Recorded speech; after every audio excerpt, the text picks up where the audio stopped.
Hey, what's good, y'all? I'm RP. I'm a senior at Hendrix, and I'm one of the leaders for Elevation.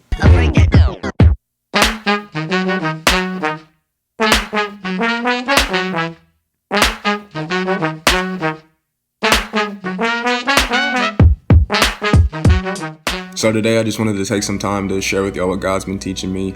If you're like me, you might be in a spot to where you don't know what to do in this time, and it's not basically based off of Corona.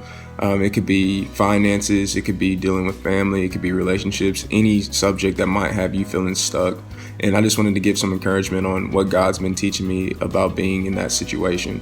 And so I want to go to 2 Chronicles 20 and look at the second half of verse 12.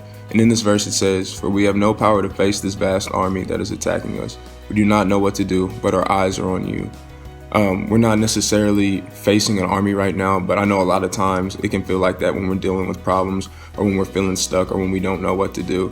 And so my takeaway from that verse is to turn your eyes to God. When we look in the mirror and try to face things by ourselves, we're always going to see somebody who is powerless without God. When it comes to what you need to focus on, your focus should be on God and what He's able to do. It's easy to look to other places for answers, but we're most likely not going to be able to find the answers that we're looking for if God's not in the midst of that. What you allow your eyes to focus on is what your eyes will see. So if you focus on worry, if you focus on the stress of a relationship, if you focus on, I don't know where money's coming from, then that's all you're going to see. But if you focus on God and what His plan is for you and focus on how He is going to take care of you, then that's where what your eyes will see, and that's where you will look to when you're struggling.